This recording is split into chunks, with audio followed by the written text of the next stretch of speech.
আসসালামু আলাইকুম সুপ্রিয় চতুর্থ শ্রেণীর শিক্ষার্থীবৃন্দ, বাংলা ক্লাসে সকলকে স্বাগত জানাচ্ছি। আশা করি সবাই ভালো আছো। আজকে আমরা পড়ব তোমাদের বাংলা পাঠ্য বইয়ের আরেকটি সুন্দর গল্প। গল্পটির নাম হচ্ছে মহিষী রোকেয়া। ছবিতে যাকে দেখতে পাচ্ছ তিনি সেই মহিষী রোকেয়া। চলো আমরা পড়া শুরু করি। মহিষী রোকেয়া। সে অনেক দিন আগের কথা। রংপুরের পায়রাবন্দ গ্রাম। সে গ্রামেই জন্ম হলো এক ফুটফুটে শিশুর। নাম তার রোকেয়া। রোকেয়ার দুই বোন আর দুই ভাই। বাবা জমিদার, কিন্তু সেই জমিদারি তখন পড়তির দিকে। আগের অবস্থা আর নেই। সকালে রোকেয়ার ঘুম ভাঙে পাখির ডাকে। পাখিদের তো ডানা আছে, পাখিরা উঠতে পারে, যখন যেখানে খুশি যেতে পারে। কিন্তু রোকেয়ার কোথাও যাবার অনুমতি নেই। ঘরের বাইরে তো দূরের কথা, কারো সামনে যাও নিষেধ। এমনকি সে যদি মেয়ে হয় তার সামনেও নয়। একবার হলো কি, কয়েকজন মেয়ে আত্মীয় রোকেয়াদের বাড়িতে বেড়াতে এলেন। রোকেয়ার তখন 5 বছর। চার দেয়ালের মধ্যে বন্দি রোকেয়ার তো খুশি হবার কথা, কিন্তু তাকে কখনো চিলেকোঠায়, কখনো সিঁড়ির নিচে, কখনো দরজার আড়ালে লুকিয়ে থাকতে হলো। ছেলে মেয়ে কারো সামনেই আসায় যে নিষেধ, মেয়েদের যে এভাবে চলতে হতো, একেই বলে অবরোধ প্রথা। অবরোধ মানে বাড়ির নির্দিষ্ট গণ্ডির মধ্যে আটকে থাকা। শুধু মেয়ে হবার কারণে রোকেয়াকে এভাবে কাটাতে হতো বন্দি জীবন। সেকালে মেয়েদের লেখাপড়ারও চল ছিল না। আসলে মুসলমান মেয়েদের তখন স্কুলে যেতেই দিতেন না অভিভাবকরা। রোকেয়া স্কুলে যাবেন কি করে, পড়ালেখাই বা শিখবেন কিভাবে? কিন্তু তিনি তো দম্বার পাত্রী নন। বাড়িতে কোরআন পড়া শিখলেন, উর্দুও শিখলেন, কিন্তু বাংলা শেখার জন্যে তার মন ছটফট করতে লাগলো। রোকেয়ার বড় বোন করিমুন্নেসা, জ্যেষ্ঠ ভ্রাতা ইব্রাহিম সাবের। করিমুন্নেসা তার বড় ভাইয়ের কাছে পড়ালেখা শিখেছিলেন। ভাই বোন দুজনেই রোকেয়াকে খুবই স্নেহ করতেন। এই ভাই বোনের কাছেই রোকেয়ার যত আবদার। রোকেয়ার লেখাপড়া করার কি অদম্য আগ্রহ! বড় বোনের কাছে তিনি বাংলা শিখলেন। দেখো পরের ছবিতে বেগম রোকেয়া আর তার ভাই, এরকম একটি চিত্র আঁকা হয়েছে। তারা আহ মোমবাতি জ্বালিয়ে পড়াশোনা করছে। সেই লেখাপড়া ছিল আরেক যুদ্ধ। রাত গভীর হলে ভাইয়ের কাছে শুরু হতো তার জ্ঞান অর্জন। বাবা মা তখন গভীর ঘুমে, সারা বাড়ি নির্ঝুম। মোমবাতি জ্বালিয়ে রোকেয়া বই খুলে বসেছেন। এই বই সেই বই থেকে ভাই সাবের তাকে পাঠ দিচ্ছেন। জ্ঞানের জন্যে তৃষ্ণার্ত বোন রোকেয়া শিখছেন কত কিছু। রাতের পর রাত এভাবেই কেটে গেছে। কখনো কখনো পড়তে পড়তে ভোর হয়ে গেছে। লুকিয়ে লুকিয়ে এভাবেই পড়া শিখেছেন রোকেয়া। আসলে সেই সময়টা ছিল এমনই। মেয়েদের না ছিল পড়ালেখার অধিকার, না ছিল কোথাও বের হবার স্বাধীনতা। সামাজিক বিধি নিষেধের কারণে মেয়েরা লেখাপড়া করতে পারত না। মেয়েদের বিয়ে দেওয়া হতো খুব অল্প বয়সে। এভাবেই বড় বোন করিমুন্নেসার 14 বছর বয়সে বিয়ে হয়ে গেল। রোকেয়ার বিয়ে হলো 16 বছর বয়সে। স্বামী সৈয়দ সাখাওয়াত হোসেন, সরকারি চাকরি। এবার স্বামীর নাম অনুসারে তার নাম হলো রোকেয়া সাখাওয়াত হোসেন। বিয়ের মাত্র 10 বছর পর রোকেয়ার স্বামী সৈয়দ সাখাওয়াত হোসেনের মৃত্যু হলো। এবার শুরু হলো রোকেয়ার আরেক জীবন। মুসলমান মেয়েরা তখন অনেক পিছিয়ে। লেখাপড়া করার স্কুল নেই। মৃত্যুর আগে স্বামী কিছু অর্থ রেখে গিয়েছিলেন। স্বামীর মৃত্যুর পর কলকাতায় স্বামীর নামে তিনি মেয়েদের একটি প্রাথমিক স্কুল প্রতিষ্ঠা করলেন। শুরুতে এই স্কুলের ছাত্রী ছিল মাত্র 5 জন, কিন্তু আস্তে আস্তে ছাত্রীর সংখ্যা বাড়তে থাকলো। তিনি বুঝতে পারলেন কেন মুসলমান মেয়েরা এত পিছিয়ে আছে। কত কথা তার মনে, কত কিছু বলার ইচ্ছা। এবার তিনি বাংলা ভাষায় শুরু করলেন লেখালেখি। মনের কথা, মনের ভাবনা সব তুলে ধরলেন তার লেখায়। তার লেখা কয়েকটা উল্লেখযোগ্য বই হলো মতিচুর, অবরোধবাসিনী ও পদ্মরাগ। ছোটবেলাতেই তিনি ছিলেন মেয়েদের ঘরে বন্দি করে রাখা হয়। ছোটবেলাতে তিনি দেখেছিলেন মেয়েদের ঘরে বন্দি করে রাখা হয়, তাদের লেখাপড়া করার অধিকার নেই। অল্প বয়সে বিয়ে দিয়ে স্বামীর ঘরে পাঠিয়ে দেওয়া হয়। সারা জীবন মেয়েরা আর কিছুই করতে পারে না। বাইরে কাজ করার অধিকার তারা পায় না। লেখাপড়া করে ছেলেরা, বাইরে কাজ করে ছেলেরা। মেয়েরাও যে মানুষ, সে কথাই তারা প্রায় ভুলে যায়। রোকেয়া বুঝেছিলেন ছেলেদের যে অধিকার, মেয়েদেরও তো সেই অধিকার পাওয়ার কথা। রোকেয়া বলেছিলেন, 2 চাকার কোনো গাড়ি চলতে হলে চাকা দুটো সমান হতে হয়। একটা চাকা ছোট আর একটা চাকা বড় হলে সেই গাড়ি সামনের দিকে এগোতে পারে না। সমাজে মেয়ে আর ছেলে হচ্ছে গাড়ির চাকার মতো। ছেলেদের তুলনায় মেয়েরা যদি বেশি পিছিয়ে থাকে সেই সমাজের উন্নতি হয় না। তিনি সারা জীবন মেয়েদের অধিকার প্রতিষ্ঠার জন্য লড়াই করে গেছেন। রোকেয়া 1880 সালে জন্মগ্রহণ করেছিলেন। 1932 সালে 9 ডিসেম্বর তিনি মৃত্যুবরণ করেন। নারী জাগরণের অগ্রদূত হিসেবে চিরস্মরণীয় হয়ে আছেন তিনি। তো শিক্ষার্থী বন্ধুরা, আমরা পাঠ থেকে কি জানলাম যে বেগম রোকেয়া তিনি ছিলেন রংপুরের পায়রাবন্দ গ্রামে তার জন্ম। তারা ছিল 2 বোন এবং 2 ভাই। তার বাবা ছিল জমিদার, কিন্তু সেরকম কোনো জমিদারিত্ব ছিল না।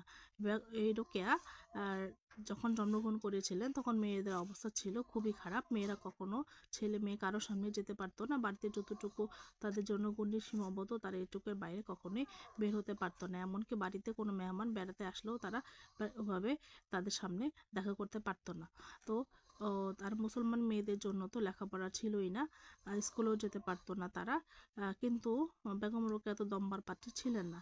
তার বোন করিমুন্নেসা তিনি তার ভাইয়ের কাছে পড়াশোনা শিখেছিলেন। তো বেগম রোকেয়াও তার ভাই এবং বোন দুজনের কাছে পড়াশোনা করতেন। তো বাবা মা দেখে যাওয়ার ভয়ে তারা সারা রাত 2 ভাই বোন পড়াশোনা করতেন। বেগম রোকেয়া তার ভাইয়ের থেকে পড়াশোনা শিখেছেন। তারা মোমবাতি জ্বালিয়ে পড়তো, ঘন পড়তে পড়তে সকাল হয়ে যেত। ঠিক এমনই ছিল তখন সময়টা। তো মেয়েদের তখন পড়ালেখার অধিকার ছিল না, বাইরে বের হওয়ার অধিকারও ছিল না। তো এভাবে করতে করতে বড় বোনের করিমুন্নেসা 14 বছর বয়সে বিয়ে হয়ে যায়। আর বেগম রোকেয়ার বিয়ে হয় 16 সালে। তার স্বামীর নাম ছিল সৈয়দ সাখাওয়াত হোসেন। তিনি ছিলেন সরকারি চাকরিজীবী। তার তার স্বামীর নাম অনুসারে তার নাম হয় পরে বেগম রোকেয়া সাখাওয়াত হোসেন। বিয়ের 10 বছর পর তার স্বামী মারা যায়। কয়েক বছর পর? 10 বছর পর তার স্বামী মারা যায়। তখন হলো আরেক যুদ্ধ। কেমন? তখন শুরু হলো আরেক যুদ্ধ রোকেয়ার জীবনে। স্বামী মারা যাওয়ার পর তিনি একটি সরকারি তার স্বামীর যে টাকা পয়সা ছিল সেটা দিয়ে তিনি কলকাতায় স্বামীর নামে একটি প্রাথমিক স্কুল প্রতিষ্ঠা করেন। তারপর সেখানে প্রথমে ছিল 5 জন, তারপর সংখ্যা আস্তে আস্তে বাড়তে থাকলো। তিনি বুঝতে পারলেন আসলে মুসলমান মেয়েরা হচ্ছে অনেক পিছিয়ে। তিনি বাংলা ভাষায় লেখালেখি শুরু করলেন। তো একসময় তার কিছু বই বের হলো। তার উল্লেখযোগ্য বইয়ের মধ্যে ছিল মতিচুর, অবরোধবাসিনী এবং পদ্মরাগ। ছোটবেলা থেকেই তিনি দেখেছেন যে মেয়েরা বন্ধ হয়ে থাকে, মেয়েদের কোনো স্বাধীনতা নাই, লেখাপড়ার কোনো সুযোগ নাই। ছোট থেকে বিয়ে দিয়ে স্বামীর ঘরে পাঠিয়ে দেওয়া হয়। মেয়েরা কিছুই করতে পারে না, সারা জীবন এভাবেই থাকে। ঠিক আছে, একসময় সে যে মানুষ, মেয়েরা যে মানুষ, মেয়েরা এই কথা ভুলেই যায়। তো বেগম রোকেয়া বুঝেছিলেন তখন ছেলেদের যে অধিকার থাকবে মেয়েদের তো একই অধিকার থাকবে, মেয়েরা কোনো অধিকার থেকে বঞ্চিত হবে। তিনি উদাহরণস্বরূপ বলেন যে একটি গাড়ির যদি 2টি চাকা থাকে, একটি চাকা বড় একটি চাকা ছোট হলে কিন্তু গাড়িটা সামনের দিকে এগোতে পারবে না। ঠিক সেভাবেই সমাজে ছেলেরা এগিয়ে মেয়েরা পিছিয়ে এভাবে থাকলে সেই সমাজের বা জাতির কখনো উন্নতি হতে পারে না। তিনি জন্মগ্রহণ করেছিলেন 1980 সালে, মৃত্যুবরণ করেছিলেন 1932 সালের 9 ডিসেম্বর। তিনি ছিলেন নারী জাগরণের অগ্রদূত। প্রশ্নটিতে আছে, শব্দগুলো পাঠ থেকে খুঁজে বের করি, অর্থ বলি এবং বাক্য তৈরি করে লিখি। জমিদার, বন্দি, চিলেকোঠা, স্নেহ, স্বাধীনতা, প্রতিষ্ঠা, লেখালেখি, উন্নতি, সমাজ, অধিকার, লড়াই, নারী জাগরণ, অগ্রদূত, মহিষী, চিরস্মরণীয়। জমিদার, ধনী ব্যক্তি যিনি বহু জমি ও বিষয় সম্পত্তির মালিক। বাক্য তৈরি, জমিদার বাড়িগুলো অনেক সুন্দর ছিল। বন্দি, আটক, তিনি 2 বছর ধরে জেলে বন্দি। চিলেকোঠা, বাড়ির ছাদে লাগোয়া ঘর বা সিঁড়ি। নিশা চিলেকোঠায় থাকে। স্নেহ, ভালোবাসা, প্রেম, ভাইয়া আমাকে খুব স্নেহ করেন। স্বাধীনতা, মুক্ত, নিজের ইচ্ছে মতো কিছু করতে পারা। 1971 সালে আমরা স্বাধীনতা অর্জন করেছি। প্রতিষ্ঠা, তৈরি, আমি বড় হয়ে একটি স্কুল প্রতিষ্ঠা করব। লেখালেখি, লেখা বা রচনা, লেখালেখি একটি ভালো কাজ। উন্নতি, কিছুটা খারাপ অবস্থা থেকে ভালো হওয়ার অবস্থা। অন্যের উন্নতি দেখে হিংসা করা উচিত নয়। সমাজ, আমাদের চারপাশের পরিবেশ বা মানুষ। সমাজে অনেক লোক বাস করে। অধিকার, দাবি, পাওনা জিনিসের উপর দখল নেওয়া। পাকিস্তানিরা আমাদের অধিকার কেড়ে নিয়েছিল। লড়াই, যুদ্ধ বা সংগ্রাম, লড়াই করা ভালো নয়। নারী জাগরণ, অধিকার সম্পর্কে মেয়েদের সচেতনতা। বেগম রোকেয়া ছিলেন নারী জাগরণের অগ্রদূত, যিনি পথ দেখান বা সবার আগে আগে চলেন। বেগম রোকেয়া বাঙালি নারী জাগরণের অগ্রদূত। মহিয়সী, মহান যে নারী। রোকেয়া মহিয়সী নারী, চিরস্মরণীয়, সবসময় মানুষ যাকে স্মরণ করে বা মনে রাখে। বীরশ্রেষ্ঠরা চিরস্মরণীয় হয়ে থাকবে। 2. নিচের শব্দগুলো দিয়ে বাক্য লিখি। অগ্রদূত, অধিকার, প্রতিষ্ঠা, অদম্য, অবরোধ। অগ্রদূত, মহিয়সী রোকেয়া নারী জাগরণের অগ্রদূত ছিল। অধিকার, মহিয়সী রোকেয়ার লেখায় নারীর অধিকার সম্পর্কে বলা হয়েছে। প্রতিষ্ঠা, দাদু নারী শিক্ষার উদ্দেশ্যে একটি স্কুল প্রতিষ্ঠা করেছেন। অদম্য, রোকেয়ার লেখাপড়ার প্রতি ছিল অদম্য আগ্রহ। অবরোধ, কঠিন অবরোধের মধ্যেও রোকেয়া লেখাপড়া করতেন। 3. এক কথায় প্রকাশ করি। এই লেখায় রোকেয়ার পড়ালেখা করার কি অদম্য আগ্রহ, এরকম একটি বাক্য রয়েছে। এই বাক্যে ব্যবহৃত অদম্য শব্দটির অর্থ হচ্ছে যে কোনো কিছুতে দমে না। শব্দটি একটি বাক্যাংশের সংক্ষিপ্ত রূপ। এরকম আরও কিছু শব্দ লিখি। যেমন অনেকের মধ্যে একজন, এটা এই পুরাটার সংক্ষিপ্ত রূপ লেখা যায় অন্যতম। জানার ইচ্ছা, জিজ্ঞাসা, আকাশে চড়ে যে, খেচর, বিদ্যা আছে যার, বিদ্বান, ভাতের অভাব যার, হাভাতে, নারী, মহান যে নারী, মহিয়সী। যুক্তবর্ণগুলো দেখি এবং যুক্তবর্ণ দিয়ে গঠিত শব্দগুলো পড়ি ও লিখি। যেমন জ্ঞান, জ্ঞানে যুক্ত বর্ণ লাল কলম দিয়ে কালি দিয়ে চিহ্নিত করা আছে। যুক্ত বর্ণটাকে আমরা আগে আলাদা করে লিখব। লেখার পর এটাকে ভেঙে লিখলে হয় বর্গীয় জ এবং ইয়, বর্গীয় জ এবং ইয়। তাহলে এই যুক্ত বর্ণটি দিয়ে নতুন শব্দ হলো জ্ঞান, বিজ্ঞান, অজ্ঞান। উন্নতি, যুক্ত বর্ণটিকে আলাদা করে লিখেছে। এখানে যে দুটি বর্ণ আছে এটা হলো ন সংযুক্ত দ। নতুন শব্দ অন্য, ভিন্ন, নবান্ন। আচ্ছা, বাম পাশের বাক্যাংশের সাথে ডান পাশের ঠিক বাক্যাংশ মিলিয়ে পড়ি ও লিখি। তাহলে এ পাশের বাক্যাংশগুলো হচ্ছে বাম পাশের আর এটা হচ্ছে ডান পাশের বাক্যাংশ। বলেছে সঠিক বাক্যাংশ মিলিয়ে পড়ি। রংপুরের পায়রাবন্দ গ্রামে, এটা কি রোকেয়ার জন্ম, এটা হবে রোকেয়ার জন্ম। বইয়ের এই পৃষ্ঠাতেও আছে, আচ্ছা এই পৃষ্ঠাতেও আছে 3টি, ও পৃষ্ঠাতেও আছে 3টি। রংপুরে পায়রাবন্দ গ্রাম হলো রোকেয়ার জন্ম। অবরোধ মানে বাড়ির নির্দিষ্ট গণ্ডির মধ্যে আটকে থাকা। রাত গভীর হলে ভাইয়ের কাছে শুরু হতো তার জ্ঞান অর্জন। রোকেয়ার বিয়ে হলো 16 বছর বয়সে। তার লেখা বইগুলো হলো মতিচুর, অবরোধবাসিনী ও পদ্মরাগ। মহিয়সী রোকেয়া নারী জাগরণের অগ্রদূত। 6. নিচের প্রশ্নগুলোর উত্তর বলি ও লিখি। এখানে 5, 6, 7টি প্রশ্ন আছে, প্রশ্নগুলোর উত্তর লিখতে হবে। বেগম রোকেয়া কোথায় জন্মগ্রহণ করেন? বেগম রোকেয়া রংপুরের পায়রাবন্দ গ্রামে জন্মগ্রহণ করেন। বাড়িতে লোক এলে রোকেয়া কোথায় কোথায় লুকিয়ে থাকতেন? বাড়িতে লোক এলে রোকেয়া কখনো চিলেকোঠায়, কখনো সিঁড়ির নিচে, কখনো দরজার আড়ালে লুকিয়ে থাকতেন। গ. লেখাপড়ার বিষয়ে রোকেয়াকে কে কে সাহায্য করতেন? লেখাপড়ার বিষয়ে রোকেয়াকে তার বড় বোন করিমুন্নেসা ও বড় ভাই ইব্রাহিম সাহেবের সাহায্য করতেন। ঘ. রোকেয়া কখন পড়াশোনা করতেন, কিভাবে করতেন? উত্তর: রোকেয়া গভীর রাতে পড়াশোনা করতেন। পড়াশোনার প্রতি অদম্য আগ্রহ থাকায় বেগম রোকেয়া লুকিয়ে বড় বোন ও বড় ভাইয়ের কাছে পড়াশোনা করতেন। তিনি রাতে মোমবাতি জ্বালিয়ে পড়তে বসতেন।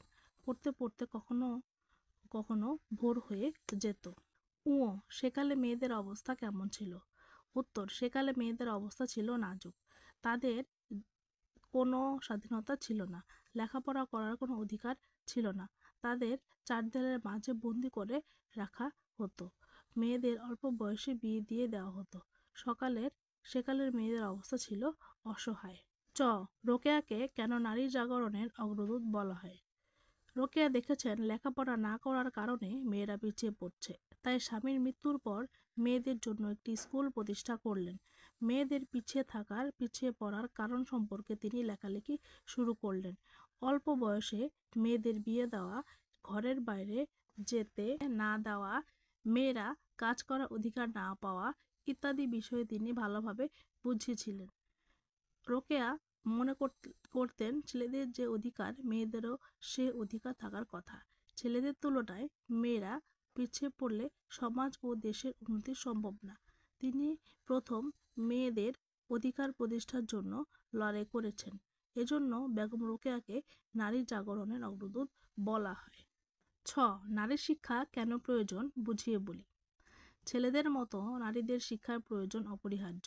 রোকেয়ার মতে ছেলেদের যে অধিকার, মেয়েদেরও সে একই অধিকার রয়েছে। শুধু একজন হঠাৎ পুরুষেরা শিক্ষিত হলেই সমাজের উন্নতি হয় না, কেননা নারী পুরুষ উভয়ই মিলেই সমাজ। গাড়ির যেমন একটি চাকা থাকলে তা চলে না, তেমনি সমাজের ক্ষেত্রেও তাই ছেলেদের মতো নারী শিক্ষার প্রয়োজন অপরিহার্য। স্বামীর মৃত্যুর পর রোকেয়া কি কাজ করতে শুরু করলেন তা সংক্ষেপে লিখি। স্বামীর মৃত্যুর পর রোকেয়া যা যা করেছেন তা হলো: কলকাতায় স্বামীর নামে মেয়েদের একটি প্রাথমিক স্কুল প্রতিষ্ঠা করেন। তিনি বাংলা ভাষায় লেখালেখি শুরু করেন। 3. মেয়েদের অধিকার প্রতিষ্ঠার জন্য লড়াই করেছিলেন। 8. রোকেয়ার জীবনী থেকে আমরা কি শিখলাম তা সংক্ষেপে লিখি। উত্তর: রোকেয়ার জীবনী থেকে আমরা শিখলাম নারী শিক্ষার গুরুত্ব অপরিসীম। নারী শিক্ষা ব্যতীত সমাজে উন্নতি সম্ভব নয়। প্রতিকূল পরিবেশে থেকেও নারীদের শিক্ষিত হয়ে উঠতে হবে। নারীদের অধিকার রক্ষা সম্পর্কে সচেতন হতে হবে।